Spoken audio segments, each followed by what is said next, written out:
Witajcie, jako że lato się budzi, sezon grillowy rozpoczyna się.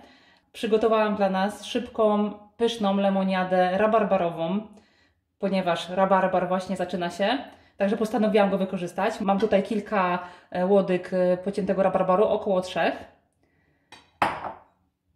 Kilka gałązek mięty, kostki lodu, wodę mineralną. Ja mam tutaj akurat gazowaną, jeżeli ktoś nie lubi gazowanej, może być jak najbardziej woda niegazowana. Mam tutaj limonkę, cytrynę bądź pomarańczę. Ja dzisiaj wykorzystam pomarańczę, ponieważ rabarbar jest kwaśny, więc postanowiłam przełamać tą kwasowość pomarańczą zamiast cytryny, ale jeżeli ktoś lubi cytrynę, może zastąpić pomarańczę spokojnie. Można nie dodawać limonki, dać cytrynę według uznania oraz cukier. Słodzimy tutaj według własnych preferencji. Ja mam tu około 3 łyżek. I co robimy? Będzie to mega szybkie. Mamy dzbanek.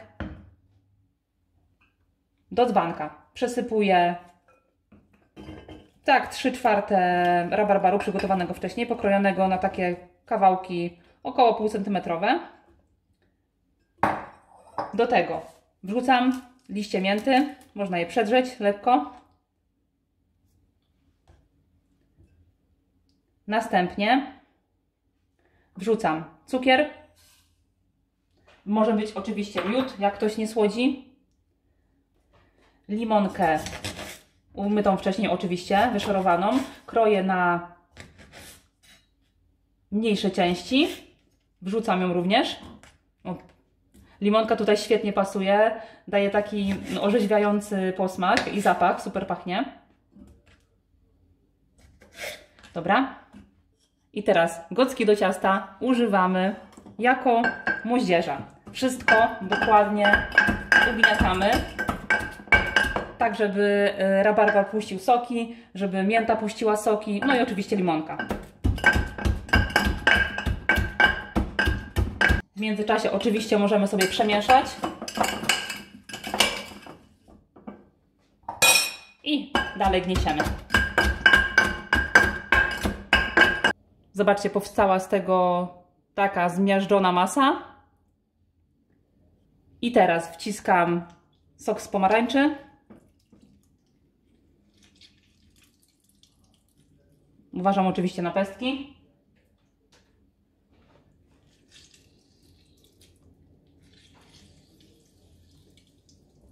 Jak lubicie naprawdę kwaśne lemoniady, to polecam tutaj jednak dodać tą cytrynę, żebyście mogli poczuć, jak to świetnie pachnie.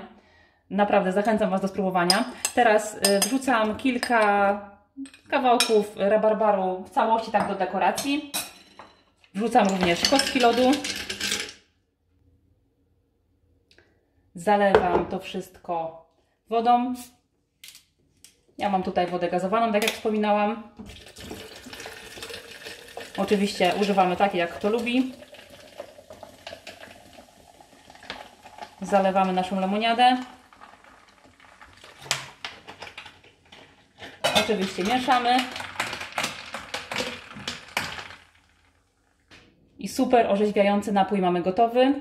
Przelewam do szklaneczki.